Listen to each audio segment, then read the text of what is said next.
Good evening from New York. I'm David Schuster. Keith Olbermann has the night off. And when future historians chronicle the rebirth of the Republican Party, they will recall that it took place on Saturday, May the 2nd in Arlington, Virginia, specifically in the Lee Harrison Shopping Center at the Pie Tanza Pizzeria and Italian Restaurant.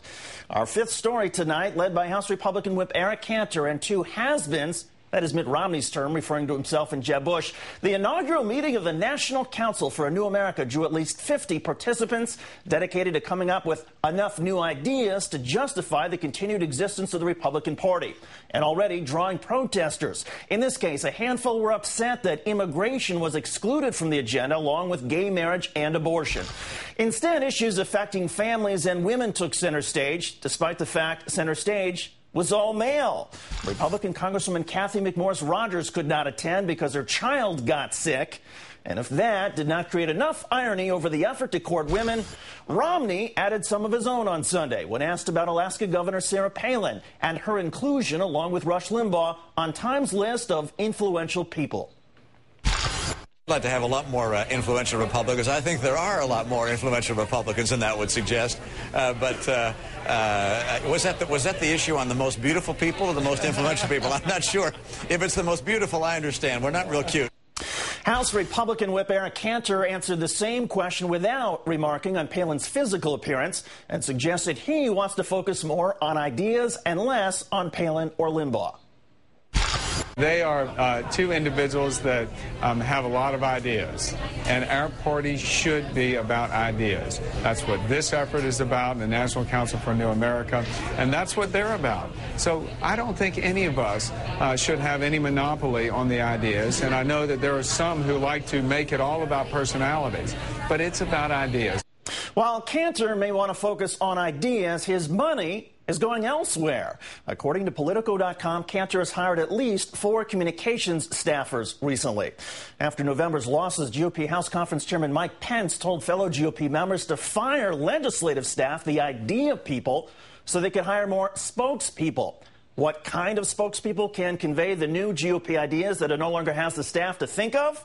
House Republican press secretaries hold their annual workshop this Friday, and the GOP House Conference has lined up the following speakers to teach them. Former Bush press secretary Dana Perino, former Bush counselor Ed Gillespie, former Bush speechwriter Mark Thiessen, and former Bush deputy press secretary Tony Fratto.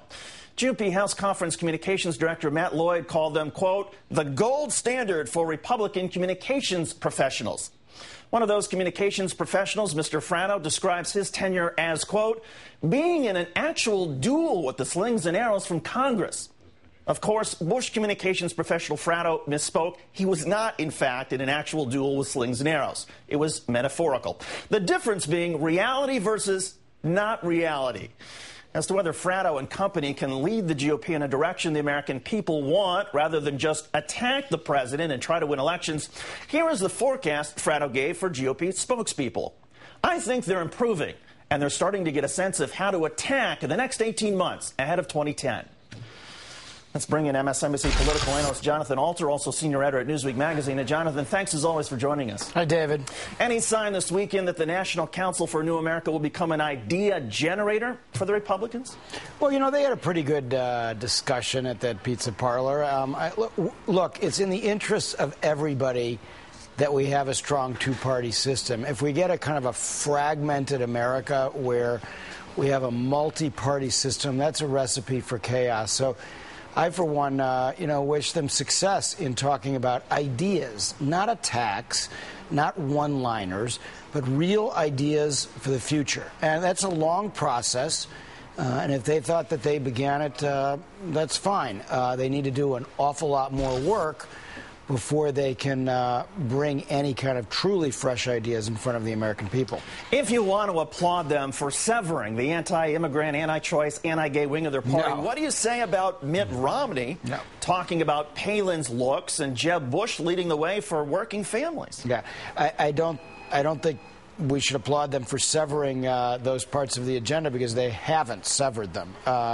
And they are essentially tied to people who hold a series of political views that are on the extreme now of the spectrum, and that will hurt them going forward. I don't actually think that Mitt Romney was attacking Sarah Palin's looks. It sounded to me more like, and you got to take this from a Newsweek guy, that he was attacking Time magazine's particular emphasis on non-political figures and their 100 most powerful. So I think we've made a little bit too much of Mitt Romney and Sarah Palin having some kind of a feud there. But clearly, Sarah Palin decided not to participate in this. She was invited. She was given 4 days to respond, and she never even let them know why she didn't want to go.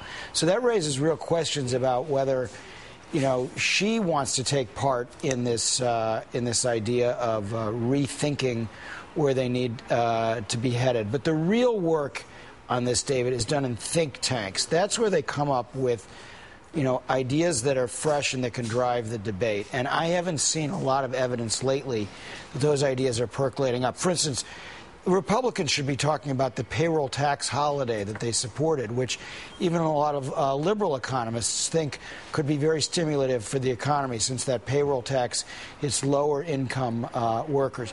You've heard very little conversation about that. They need to be thinking about positive things for the American people instead of attack lines that appeal to the base. Well, and on that point, what should we all make of a party that tries to get ideas for free at these town halls while firing its own idea people? Is that idea welfare, ideal socialism? And along with that, when the idea people are no longer there and the press secretaries are being trained about how to attack over the next 18 months, what do we make of all of it? Yeah, well, that's a problem. That is a blind alley for them. If they think that they're going to get some clever press people to take down this president and take down the Democratic Party, it's simply not going to work. And what's happened is they have been so acclimated over the years, the Republicans have, to attack mode politics, to ripping the skin off the opposition, that they still are working on that same playbook. And they tend to think that a good campaign is one that is effectively negative, very effective on the attack. Barack Obama just proved, but he didn't go on the attack, that the way to win is to lift people's sights, and they've got to do that, the Republicans do, if they want to get back into the game. MSNBC's Jonathan Alter, also senior editor at Newsweek. Jonathan, thanks again for coming on today. Yeah, thanks, David.